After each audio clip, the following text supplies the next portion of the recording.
Buenas tardes.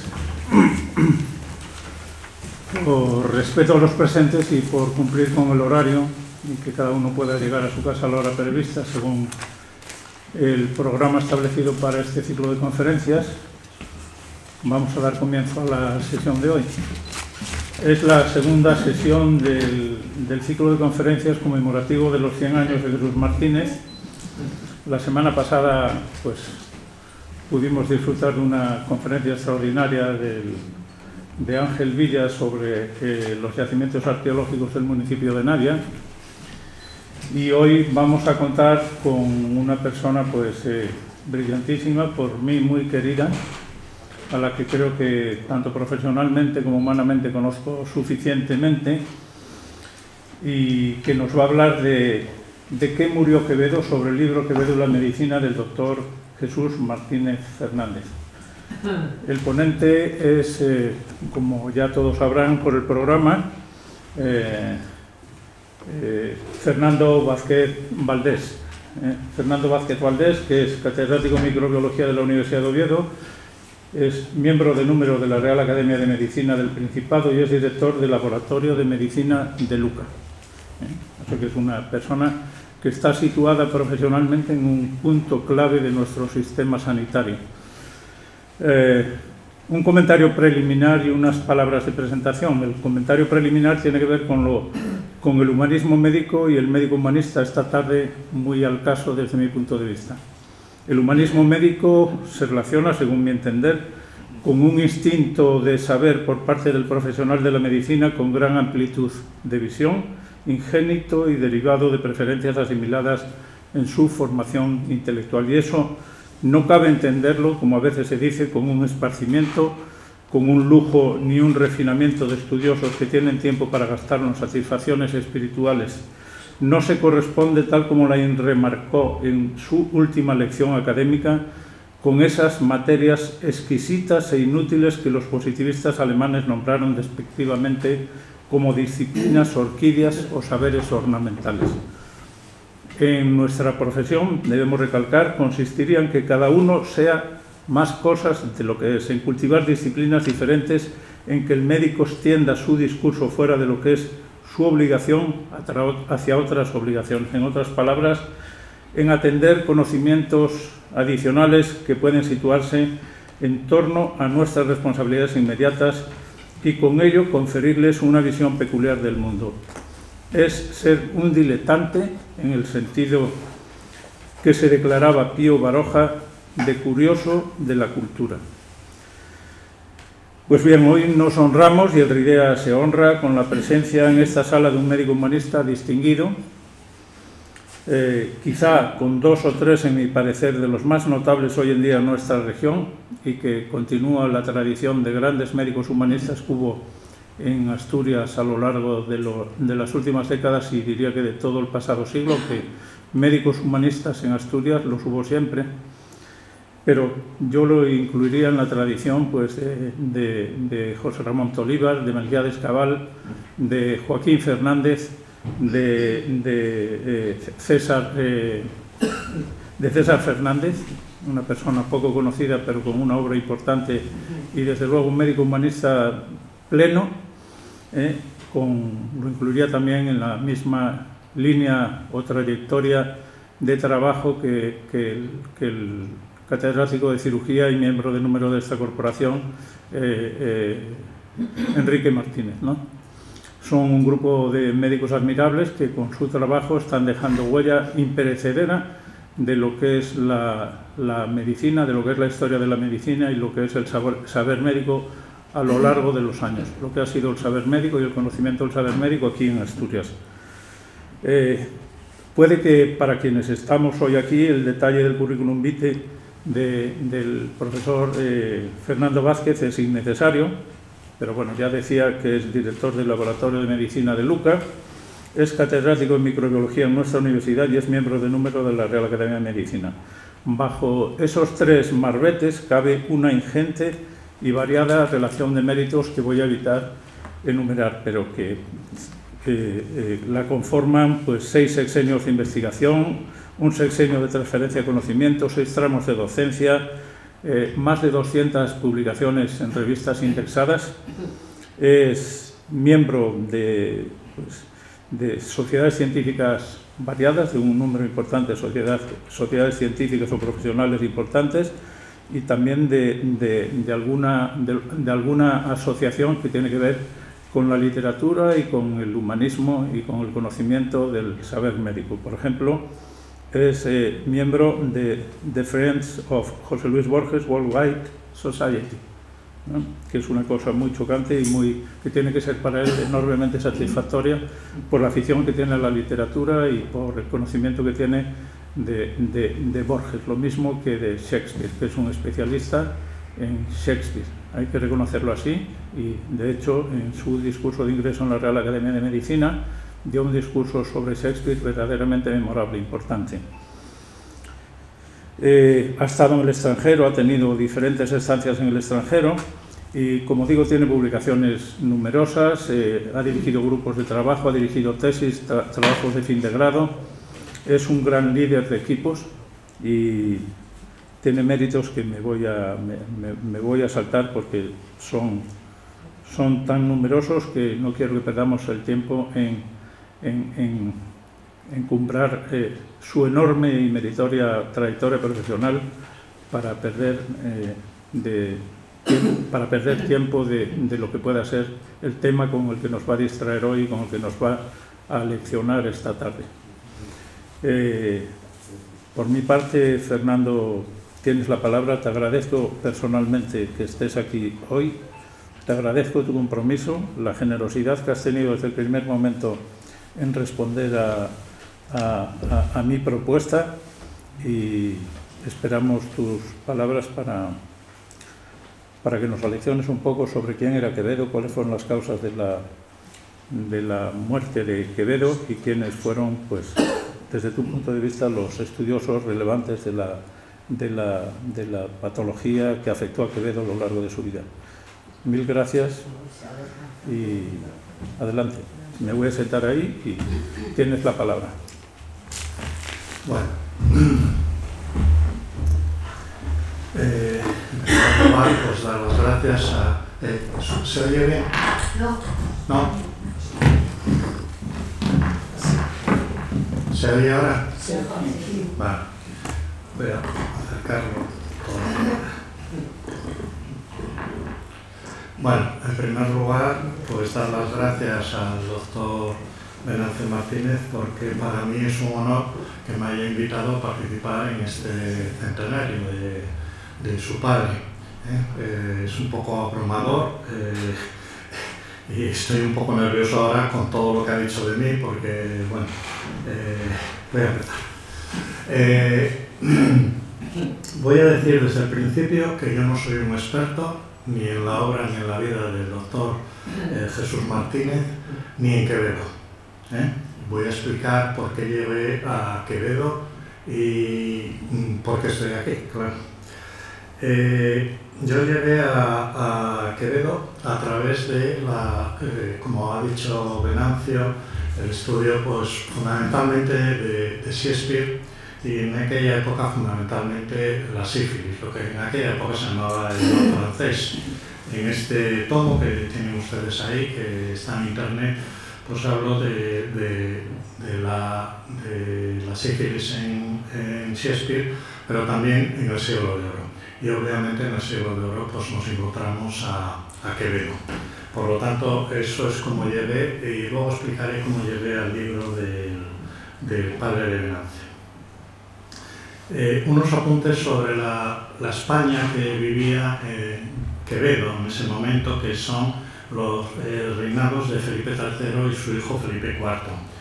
Hay una situación económica muy desastrosa en ese momento y se producen algunos hechos históricos importantes, que son la expulsión de los moriscos por Felipe III entre 1609 y 1613. El 30 de enero de 1648 se hace el Tratado de Münster, en el cual los Países Bajos se independizan de España. Además, está la guerra de los 30 años, entre 1618 y 1648, Y hay un movimiento cultural importante en ese momento que es el barroco, que es una consecuencia de la Contrarreforma y del Concilio de Trento. En España desaparece la investigación científica y filosófica y predomina la teológica. Y España se cierra, como otros momentos de nuestra historia, a todo contacto cultural con Europa. Ese es el ámbito donde se desarrolla la vida de Quevedo. Por supuesto hay los escritores del siglo de oro, pero destaco dos porque estaban enemistados, enfrentados con Quevedo, que eran Ruiz de Alarcón y sobre todo Luis de Góngora. Luis de Góngora representa el culteranismo, que es la belleza formal, en este caso de la poesía, frente a lo que tenía Quevedo, que era el conceptismo, la agudeza del ingenio, el contenido de esa poesía. Y esas dos tendencias pues, se manifiestan en el enfrentamiento que tenían ellos dos. En el caso de Quevedo, la obra es muy extensa. Tiene por un lado las obras en prosa, destaco por ejemplo de lo más conocido la novela picaresca, pero tiene también algunas otras que veremos, los 4 libros fundamentales de ese ranking, a veces ficticio, que es los más importantes libros de Quevedo. Y por otro lado, las obras en verso, que eran mucho más conocidas a nivel del pueblo, en el sentido de que eran burlescas, romances, jácaras, donde podemos encontrar muchos de los elementos que son importantes para la medicina en Quevedo, ¿no? Ahí encontramos, por ejemplo, todo lo que habla de la sífilis como uno de los elementos fundamentales de la epidemia que estaba en ese momento situado en España. Los 4 libros más importantes, bueno, esto es muy relativo, se dice que son la historia del Buscón, los sueños, la política de Dios y la vida de Marco Bruto. Y se califica a Quevedo como un melancólico, con cierto humor burlesco y con mucha poesía, que era muy típico del barroco, ¿no? Para introducirnos en lo que es la medicina en la obra de Quevedo, he elegido esta tesis de la Universidad Complutense de Madrid, del doctor Mariano Turiel de Castro, que es un poco, me sirve a mí un poco de guión, aunque uno cuando mira todas las citas que hace, pues faltan algunas, sobre todo en lo que más me ha interesado a mí en su momento, que era la sífilis, faltan citas esenciales, ¿no? Pero bueno, es una buena tesis para estructurarlo. Quevedo en aquel momento pues habla de médicos, de hospitales, de recetas médicas, de temas como la anatomía, la fisiología y otros temas también como la vejez y la muerte. El problema que tiene Quevedo, bueno, para los médicos es que era, como vulgarmente se dice, nos ponía a parir. En aquel momento hay muchas sátiras contra ellos, aunque hay muchos autores estudiosos que dicen que era una tónica general en el siglo de oro, que no se metía específicamente con los médicos, sino con muchas profesiones. El hecho cierto es que tiene muchas citas en referencia a la medicina. Por ejemplo, en el sueño del juicio final, en el infierno coloca 2 personas, que son un médico pensando en un orinal y un boticario en una medicina. Para un avariento lo define así Quevedo, que cuando enfermaba no se curaba con otra cosa, sino con la cuenta que hacía de lo que ahorraba en no llamar al médico. Otras citas, por ejemplo, era el prototipo de lo que consideraba el médico. Decía que era un médico famoso debía de tener mula, sería hoy en día pues, un coche de gama alta. Debía tener sortija, guantes, sombrero y además que si andaba a pie pues lo iba a confundir con un practicante.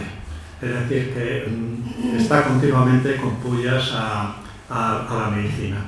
Otro dice, el doctor en medicina más experto y más bizarro es de condición de carro que si no lo untáis rechina. Bueno, esta es una constante en toda la obra de Quevedo. O sobre la ciencia médica, sangrar ayer, purgar hoy, mañana ventosas secas y es otro Kyrie eleison. De todas formas, bueno, habla también de la receta médica, dice que son nombres absurdos, complicados, ininteligibles para demostrar que pasaban por sabios también. O sea, que no respetaba nada de lo que hacía la profesión médica en ese momento. Pero cuando empieza a enfermar, ya Quevedo empieza a buscar, obviamente, el consejo y la ayuda de los médicos, de los boticarios. Una cosa es lo que escribía y otro lo que le pasaba en la vida real. En las enfermedades que cita Quevedo, pues tenemos una lista muy grande. En este caso, las enfermedades no infecciosas, que van desde afecciones reumáticas, la menstruación, el ictus, la ictericia, etc. En la obra de Quevedo pues están todos estas manifestaciones de las enfermedades, como digo, en este caso no infecciosas. Ya adelanto que Quevedo padeció una tuberculosis, y esa tuberculosis se complicó con una tuberculosis vertebral que Percival Pott denominó, la descubrió, y de ahí que se le llamó el mal de Pott. O sea, que el mal de Pott era la tuberculosis vertebral, que llamaban en aquella época por las caries vertebrales, que podían ser de varias causas, pero una era la tuberculosis. Voy a permitirme unos minutos para hablar del mal de Pott en la literatura. Así como la tuberculosis es bastante citada, el mal de Pott, la tuberculosis vertebral, es muy poco citada en la literatura. El primer ejemplo sería el cuento de Navidad de Dickens.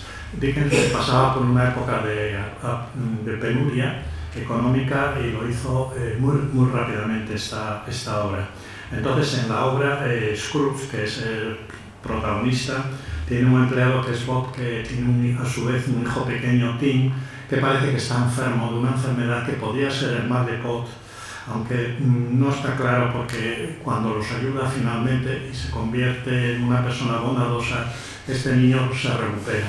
Y sabemos que en aquella época, pues obviamente el mal de Pott le llevaba a la muerte, ¿no? Podría ser un raquitismo, una parálisis cerebral, con lo cual esta cita es poco creíble. La segunda sería la obra fundamental de Thomas Mann, que escribió en el año 1924, que es La montaña mágica. Thomas Mann tenía a su mujer Katia ingresada en Davos, en Suiza, en el sanatorio antituberculoso de aquella época, y le escribía cartas a Thomas Mann donde le relataba todo lo que pasaba en ese sanatorio, y de esa forma Thomas Mann empezó a escribir la que iba a ser su obra más conocida. Yo me he permitido, cuando leí la montaña mágica, saber cuántos tuberculosos citaba en la novela. Son unos 70, y los que mueren es aproximadamente un 20%, la mortalidad que tenían en ese momento. Y solo hay un caso de mal de Pott, que representaría un 1,4%, cuando la literatura científica en ese momento estaba entre el 2 al 3,7%. Quiere decir que Thomas Mann recogió bastante fiablemente lo que estaba pasando en ese sanatorio donde estaba ingresada su mujer Katia, y por supuesto cambió los nombres, pero la proporción es bastante fiable en este caso de Thomas Mann.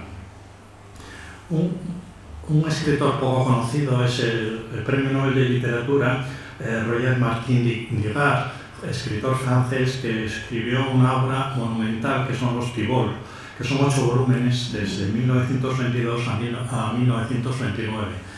Ahí describe los años previos a la Primera Guerra Mundial. Es una obra que es a veces pesada de leer, pero que refleja muy bien la época donde históricamente estaba ocurriendo este fenómeno histórico que era en Francia, ¿no?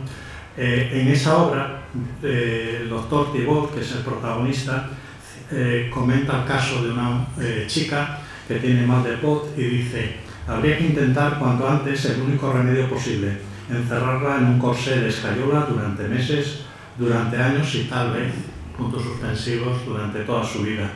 Era el tratamiento que había, inmovilizar esa columna, porque no había remedio no existían obviamente los tratamientos antituberculosos.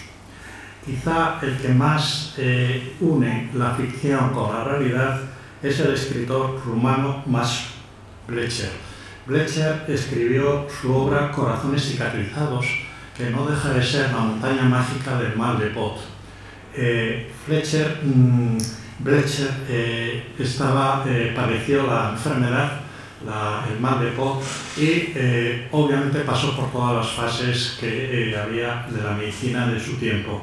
Las fotografías que ven arriba son fotografías del autor reclinado, está echado, y el fotograma que ven debajo es un fotograma de la película que se hizo sobre su obra Corazones cicatrizados, donde es un sanatorio especializado en el mal de Pot, que existía verdaderamente en Francia, Bec, que era una localidad en la costa francesa frente al Canal de la Mancha. Y ahí se ve un poco la vida que hacía, echados permanentemente, inmovilizados y escayolados. Al final, Blecher murió muy joven del mal de Pot. Es decir, que tenemos pocos elementos o literatura en relación al mal de Pot. He elegido este libro, que es de la biblioteca que tenía mi suegro, el Goldberg, que es de tuberculosis y antes de que existiesen los tratamientos antituberculosos, para ver un poco lo que va a pasar y lo que vamos a describir de Quevedo. Aquí cita Goldberg, que es de los años 40, habla sobre los signos y síntomas que tiene la enfermedad: limitación de la movilidad, contractura muscular, deformación, cifosis, alteración de la curva de la columna y sobre todo también formación de abscesos, que veremos que es una constante en la vida de Quevedo, como veremos a continuación. Aquí vemos algunas imágenes donde se ve pues la deformación que producía el mal de Pot y los tratamientos que había, como digo, la inmovilización y uso de escayolas, o también en este caso pues vemos en adultos con varios sistemas para fijar la columna. La formación de abscesos también se describe por Goldberg, como vemos en la fotografía, y he recogido de internet algunos abscesos de mal de Pot que había fundamentalmente en países africanos. Vemos el pus, cómo se elimina, y que ya digo que lo vamos a ver posteriormente en Quevedo. En la literatura pues hemos revisado también el mal de Pot, quitando a Max Blecher, y había otros dos autores que son Alexander Pope, escritor inglés, y Giacomo Leopardi, el escritor italiano. Los tres se decía que tenían mal de Pot, pero Pope y Leopardi aparecen en la adolescencia. Parece que Pope es la escoliosis idiopática, y en el caso de Leopardi, estudios recientes hablan de una espondilitis, una enfermedad reumatológica con un componente de afectación ocular, uveitis. Los dos, Pope y Leopardi, mueren de insuficiencia, de alteraciones cardíacas, y, como veremos, Quevedo de disentería. ¿Dónde podemos encontrar los datos de la patobiografía de Quevedo? Pues en el epistolario, las cartas que escribió Quevedo, y que sirve a todos los estudiosos de la obra de Quevedo como elemento para saber lo que padecía en ese momento Francisco Quevedo.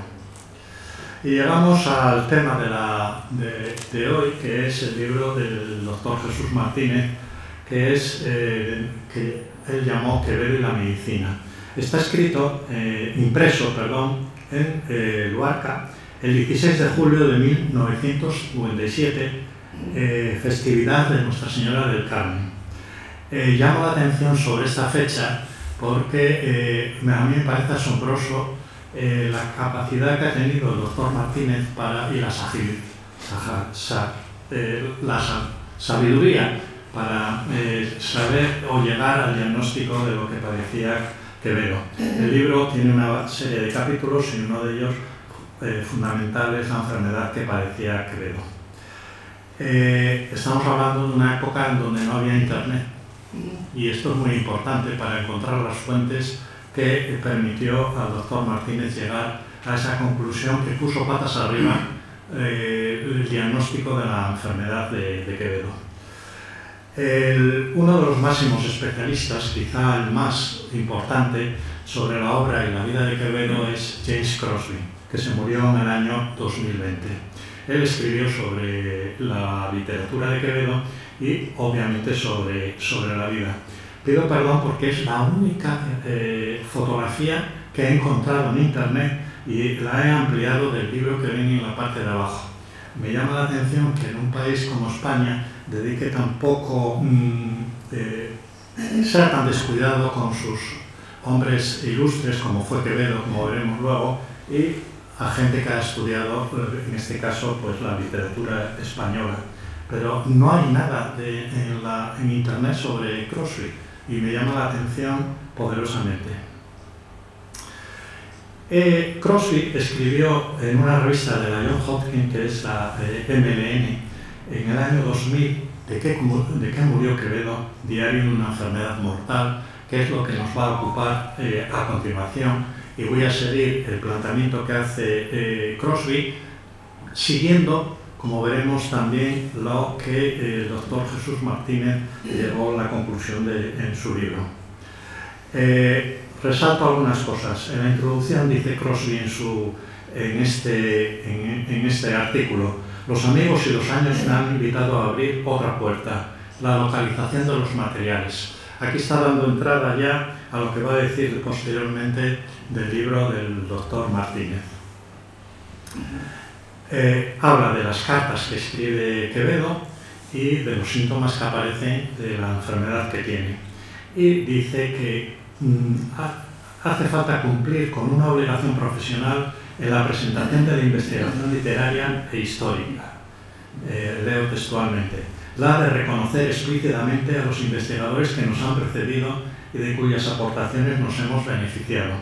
En este caso se trata de un libro publicado hace medio siglo. El libro del doctor Martínez es de 1957 y este artículo es del año 2000. Pero que no he visto citado en ningún estudio sobre Quevedo, salvo mi guía bibliográfica. A su autor debo el diagnóstico, punto menos que desconocido hoy, que a continuación pretendo revalidar, ampliar y presentar a mis lectores. Está dando una importancia muy grande a lo que viene en el libro del doctor Martínez. Y Crosby sigue un poco el epistolario de Quevedo y las enfermedades que van apareciendo. Fíjense solamente en las letras grandes, que es lo que me interesa para seguir un poco lo que le pasó a Quevedo.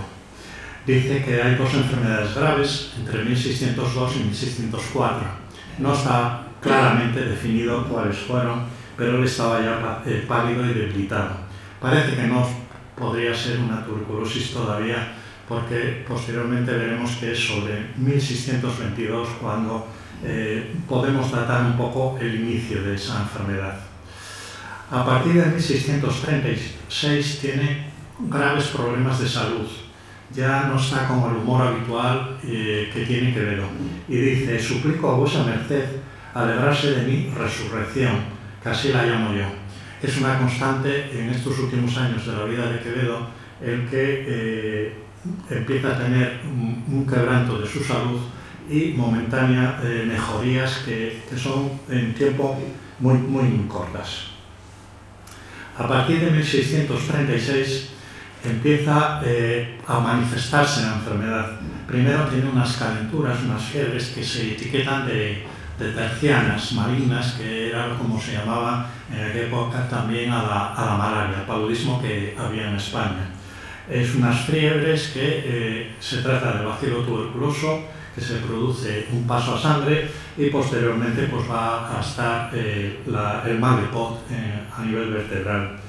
A partir de 1638 empieza con las heridas recurrentes, unos abscesos que iba a padecer Quevedo fundamentalmente a nivel del tórax. En octubre de 1641 Quevedo está preso en la prisión de lo que hoy es el Hostal de San Marcos en León. Habla de que tiene 3 heridas, que con los fríos y la vecindad de un río se me han cancerado. El río obviamente es el río Bernesga que pasa por León.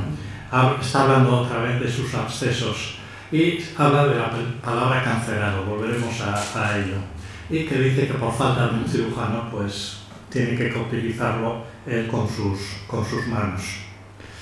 En julio del 43 pues dice, habla de la situación que tiene en la prisión de San Marcos, habla de 14 años de prisiones, pero Crosby aquí dice que es exagerado, que en realidad Quevedo estuvo preso aproximadamente solamente 5 años, pero estos años de prisión también le pasaron factura, obviamente. En octubre de 1644 se desplaza ya, cuando está liberado, se desplaza a Ciudad Real, a la torre de Juan Abad, donde viene en condiciones muy malas. Dice que medio muerto, ¿no? Nuevamente. O sea que se está deteriorando. Quevedo adelanto que murió en 1645, es decir, está cercano a su muerte. En noviembre dice, quedo hoy mucho mejor. Le han abierto los abscesos, le drena y por lo tanto tiene esas mejorías transitorias que comentábamos. El último año, el 4 de enero, démonos cuenta que es Ciudad Real y el frío que puede haber en esa época pues es importante. Pasa a Villanueva de los Infantes, de nuevo en Ciudad Real, donde dice que está más confortable y abrigado. El 22 de enero dice, he estado más muerto que vivo, porque me ha apretado sumamente el mal del cerebro y de las cuerdas del pescuezo. Aquí está ya comentando algunos de los síntomas que se manifestaban en el mal de Pot: la cefalea, la rigidez a nivel del cuello, y él muere en septiembre. Estamos, ya digo, en los últimos meses de su vida. El 5 de abril se traslada de la Casa del Correo en Villanueva de los Infantes al convento de Santo Domingo, que para él pues era un sitio más amigable, más abrigado, ¿no? El 24 de abril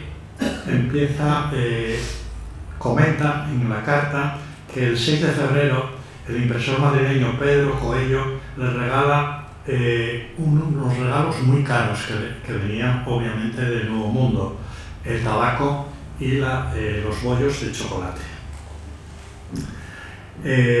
Esto se creía, tanto el chocolate como el tabaco, que tenían propiedades curativas. Por ejemplo, Nicolás Monardes, que era un médico sevillano y botánico que no estuvo en América, pero que escribió sobre las cosas que venían de América, explica que servía para más de 65 problemas de salud. Nicolás Monardes escribe que servía para problemas respiratorios, el tabaco estoy hablando, la cefalea, alteraciones gástricas, parásitos intestinales, dolores articulares, dolor de muelas, cálculos renales, trismus y el cáncer. Es decir, que tanto el tabaco como el chocolate servía para todo. El chocolate llegaba a España en forma de bollos, mezclado con el cacao, con las especias, porque los piratas ingleses y holandeses robaban todas las mercancías y de esta manera lo camuflaban.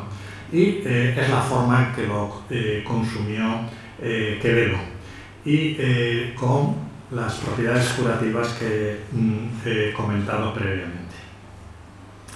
Un tal Florencio de Vera dice que el tabaco humo provocó a Quevedo unos vómitos y tanta flaqueza que estuvo a punto de morir. Es decir, el tabaco le sentó en ese momento muy mal, pero también es claro que la enfermedad estaba en sus momentos ya finales. El 5 de junio habla de la aparición de dos apostemillas, que eran los abscesos que aparecían a nivel del tórax y que se purgaban nuevamente. Vemos que la formación de abscesos a nivel del tórax era una constante en la enfermedad de Quevedo. Vuelvo a poner esta diapositiva para recordar lo que podía tener Quevedo en aquella época y la formación de esos abscesos en el tórax. Tenía fundamentalmente un absceso en cada parte del tórax y los abría el cirujano con un postemero, que era una especie de lanceta grande para purgarlos y de esta manera mejorar al paciente. Dice, quedó mucho mejor, es decir, tenía transitoriamente estos momentos. El 5 de septiembre escribe la última carta, Quevedo, y habla, dice, perdóneme vuesa merced que no discurra en cosa de las guerras ni de las paces, que pareciera ociosidad, ajena del peligro en que me hallo. Estaba ya a las puertas de la muerte. Y al final se le manifiesta una disentería, volveré a este tema porque me ha interesado, por lo que explicaré, y muere a los 3 días de la aparición de la disentería. Muere el 8 de septiembre de 1645, con aproximadamente 65 años. Por las cartas y por lo que vamos viendo, probablemente la tuberculosis se le manifestó en 1622, cuando Quevedo tenía aproximadamente 42 años, más o menos. No voy a entrar en esto, problemas con la sepultura de Quevedo, los huesos de Quevedo, las exhumaciones que se hicieron, se perdieron los huesos, donde estaban en Villanueva de los Infantes, y volvemos a lo mismo que hablábamos antes, la ingratitud de España con sus grandes hombres ilustres. Volviendo al artículo de Crosby, dice, habla del libro del doctor Martínez y dice que hay 2 ejemplares en Estados Unidos. En la Universidad de Michigan, que faltan las páginas 53 a 68, y en la Biblioteca del Congreso de Washington, donde está completo. Y comenta que está en el Índice Histórico Español, donde están todos los libros registrados que salen en España, y por supuesto en la guía bibliográfica para el estudio crítico de Quevedo, que hace Crosby de toda la bibliografía referente a la figura de Quevedo. Pero da la impresión de que Crosby no se dio cuenta de la importancia que tenía este libro. De hecho, él cuenta, es muy honrado por parte de Crosby, es decir, que él no se fió del diagnóstico del doctor Martínez, se lo habla con su yerno, que era médico, yo creo que era cirujano, lo cuenta en el artículo, y su yerno le dice que es muy compatible lo que está diciendo el doctor Martínez con que Quevedo haya tenido una tuberculosis, y en este caso una tuberculosis vertebral. Crosby entonces empieza a comentar el libro del doctor Martínez, habla de los capítulos, dice que reseña algunos errores de fechas en el libro del doctor Martínez. Recuerdo que está escrito en 1957 y no era tan fácil acceder a las fuentes, y dice, porque esto me parece muy importante para la importancia que tiene este libro: la lectura del libro revela a un autor dotado de modestia profesional, relativismo admirable y una gran sensibilidad. Frente al criterio estrictamente médico y clínico, que ha dado tan buenos resultados, el mío ha sido más psicoanalítico, porque me faltan los conocimientos médicos y porque me interesan la psicología, las reacciones y los sentimientos del enfermo. Bueno, Crosby aquí se está disculpando de que no haya llegado al diagnóstico de la enfermedad de Quevedo, y resalta la figura, en este caso, del doctor Martínez, de haber llegado tan brillantemente a conocer cuál era la enfermedad que tenía y que mató a Quevedo. Y dice, Martínez conjetura que lo más sugestivo es pensar en una tuberculosis cuyos primeros síntomas corresponden a los de la enfermedad que arrastró don Francisco todo un invierno, el de 1622. Quevedo aquí tenía 42 años aproximadamente, y que dio lugar a las terribles calenturas diagnosticadas de tercianas malignas, de malaria. Pero en realidad lo que está diciendo al final es que Crosby da la razón al doctor Martínez, y lo que tenía era una tuberculosis o mal de Pot. En el libro, el doctor Martínez descarta de forma muy sabia en un diagnóstico diferencial tanto una enfermedad hepática o malaria, al no ver ictericia, la tabes dorsal, que es una manifestación tardía de la sífilis, al no ver ceguera o problemas de ataxia locomotora, problema pus, que no podía proceder del aparato respiratorio, y habla de que podría pensarse en la palabra cancerarse como un síntoma también de un tumor, de un cáncer. Lo que pasa es que Crosby dice que era un término que se utilizaba para cualquier humor que se esparce y daña los tejidos sanos. De hecho, Susan Sontag comienza el primer capítulo de su libro, La enfermedad y sus metáforas, que dos enfermedades conllevan por igual y con la misma aparatosidad el peso agobiador de la metáfora, la tuberculosis y el cáncer. Los usos metafóricos de la tuberculosis y del cáncer se entrecruzan y superponen. El Oxford English Dictionary señala que consunción era sinónimo de tuberculosis ya en 1398, pero también el cáncer solía comprenderse en términos de consunción. Es muy probable que en aquella época un diagnóstico como el mal de Pot iba a ser muy complicado, demasiado complicado para la medicina de aquella época. De hecho, es un diagnóstico que pasaba desapercibido, probablemente.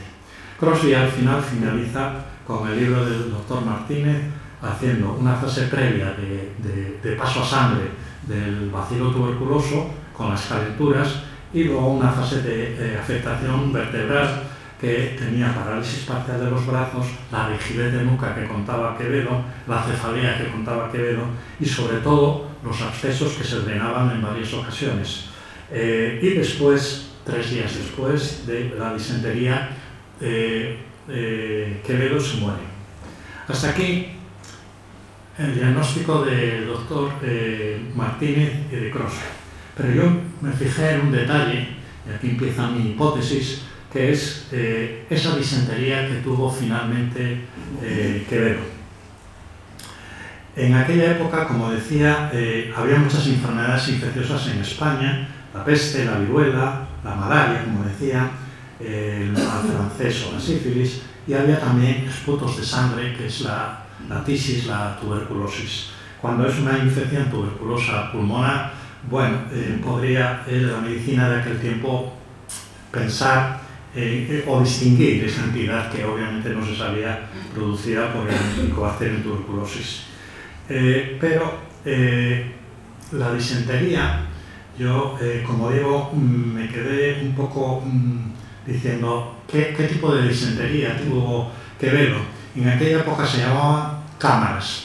La disentería significa, del griego, alteración del intestino. Es una gastroenteritis que en nuestro tiempo puede ser bacteriana. Aquí actualmente, por ejemplo, en Oviedo, tenemos fundamentalmente Campylobacter, Salmonella, o una disentería amebiana producida por un parásito que es Entamoeba histolítica. Esta cursa con moco y sangre en heces. En América, para tratar la disentería o las cámaras, en aquella época se usaba la ipecacuana. Yo quiero, esto es una primicia mundial, lo que voy a decir ahora. Para mí hay que poner también como una posibilidad una enterocolitis tuberculosa. El diagnóstico diferencial hay que hacerlo con una disentería mediana, con tumores, etc. Pero en este libro de Goldberg que he utilizado, cita a Hipócrates, que dice: la diarrea como un presagio fatal en una tisis. Viene descrito en el siglo XIX por Louis y Rokitansky y afectaba fundamentalmente en adultos. Estamos hablando cuando no hay tratamientos antituberculosos, obviamente. Y dice Hipócrates, la diarrea que ataca a un tísico es un síntoma mortal. Sydenham, por último, para completar la escena, tiene lugar la diarrea. Y Stokes dice taxativamente, yo nunca me enteré de una curación después de que había tenido lugar la diarrea. Esto es una hipótesis como otra cualquiera, entonces pudo ser una disentería bacteriana, amebiana, pero yo no descarto la enterocolitis por una razón, porque encaja muy bien con todo el cuadro clínico de Quevedo, que tan magistralmente hizo el diagnóstico del doctor Martínez, y probablemente a lo mejor fue una complicación final de Quevedo. No, nunca lo sabremos, pero hay que ponerla en el diagnóstico diferencial de lo que le pasó en los últimos momentos a Quevedo. Y finalizo ya pues dando las gracias al doctor Venancio Martínez de nuevo. Ha sido un honor para mí compartir esta conferencia con él, hablando de su padre, y poner en valor el libro del doctor Martínez, porque, como he dicho antes, puso patas arriba al diagnóstico de Quevedo.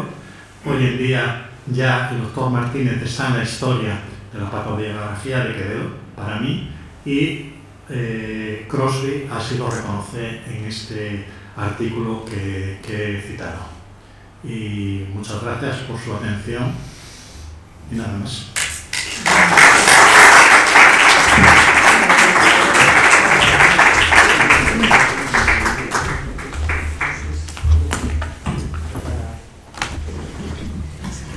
Muchas gracias, Fernando. Te agradezco de corazón que hayas participado. Yo creo que, como comenté antes, es un honor para el RIDEA tu participación en estas jornadas, y quiero felicitarte por la originalidad y la brillantez con que has presentado los datos que tan bien conoces sobre la patobiografía de Quevedo, ¿no? Me parece admirable.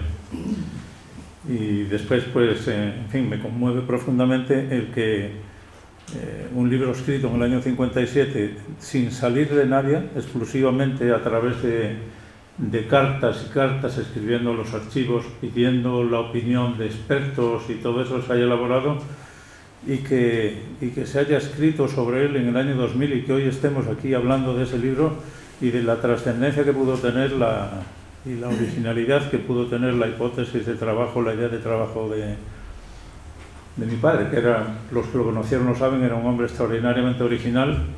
Y hay otro libro que a mí me deslumbra leyéndolo y releyéndolo, de la originalidad que tenía y de lo creativo que era, que es el libro del llanto infantil y la claumatografía. Me parece que es un libro formidable, y que dejó de pagar la patente. Los que están aquí en Navia probablemente lo sepan o le suene. Se hizo el claumatógrafo, que era un aparato para registrar gráficamente con un aparato Grundig y un altavoz el llanto, y transformarlo en un registro gráfico en papel. Fue elaborado por un electricista del Fornell y por un técnico dentista que era Rodolfo Méndez, ¿no? Entre los tres elaboraron un claumatógrafo que dio lugar a un libro, dio lugar a media docena de monografías, acuñó el término claumatografía,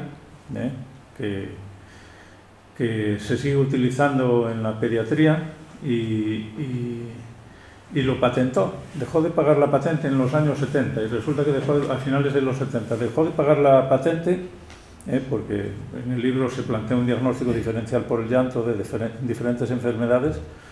Dejó de pagar la patente y resulta que aparecen los americanos con unos aparatos muy modernos, y en ese momento se hicieron con el negocio y empiezan a publicarse estudios sobre registro del llanto y diagnóstico mediante el llanto, ¿no? Era muy original, la verdad que era muy original, y es asombroso la forma en que trabajaba sin salir de nadie, porque a él no le gustaba salir de nadie, tenía sus rutinas muy rígidas, no quería salir de nadie. De hecho, pues igual puede sonar un poco mal que se diga, pero él no quiso ingresar como miembro de número de la Real Academia de Medicina, y no quiso ingresar como miembro de número del RIDEA porque se daba por satisfecho siendo miembro correspondiente y no quería salir de nadie, no quería venir a leer el discurso en ninguno de los dos casos. Y él se escribía con todo el mundo, porque escribía gente de todo el mundo recabando información, pidiendo artículos, pidiendo informes, pero como dices tú, sin internet hacer eso es asombroso, verdaderamente asombroso. Y lo que tú acabas de comentar, pues es muy difícil de comprender desde la medicina de hoy, que se haya hecho en ese momento una cosa con tanta intuición, pero también argumentada y también presentada, ¿no? Bueno, era un comentario de seguido que tenía que decir, pero la palabra ahora la tiene el auditorio. Si alguien quiere hacer alguna pregunta, algún comentario a lo que acaba de decir el profesor Fernando Vázquez, pues que levante la mano y que le pregunte lo que estime oportuno. Si quieres añadir algún comentario más, Fernando. Sí, voy a comentar que en estos días, cuando estaba preparando la conferencia, dije, voy a ver qué dice el ChatGPT de Google, de Opera, a ver qué dicen sobre la enfermedad de Quevedo y qué investigadores eran. Y la verdad es que yo utilizo el que es gratis, el ChatGPT 3, luego hay otro, el 4, que es de pago. Y entonces empecé a poner en internet preguntas sobre la enfermedad de Quevedo. Terrible la experiencia, porque una escopeta de feria, y me daba vueltas. Entonces, en el momento que puse la palabra, tuvo Quevedo una enterocolitis tuberculosa, que es una hipótesis como otra cualquiera que he lanzado aquí, a continuación, preguntando otra vez, ya aparece esa palabra en el ChatGPT. Es decir, se nutre de lo que estás metiendo tú. Yo no voy a cuestionar la importancia que tiene, obviamente, el ChatGPT, pero digo que hay que tener mucho cuidado, porque es una teoría que nadie ha visto en ningún sitio y la ha tomado de lo que yo le estaba alimentando. Y luego puse qué especialistas, qué personas han trabajado sobre la medicina en Quevedo, la enfermedad de Quevedo. No me supo decir ninguno. No aparece Crosby, no aparece el doctor Jesús Martínez, con lo cual da una idea de lo que puede ser el ChatGPT en estos momentos.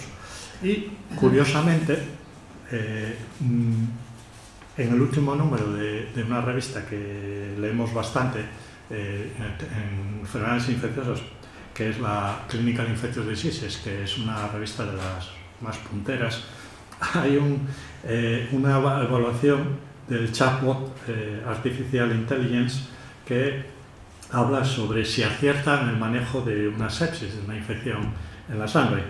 Y llega a una conclusión, estos utilizan el ChatGPT 4, o sea, el de pago, y llega a una conclusión devastadora. Dice que solamente aciertan el 2,3% de los casos, más o menos satisfactorio llega a un 39%, y dañino, por las implicaciones que tiene a la hora de hacer el diagnóstico, en un 16%. Es decir, que el ChatGPT en estos momentos, en mi experiencia, ha sido nefasto. Y en el caso de Quevedo, por eso digo que probablemente ahora empieza a aparecer, si hubiese puesto murió Quevedo de almorranas, por ejemplo, yo creo que el ChatGPT lo iba a recoger y pondría que una posibilidad es que moría de almorranas.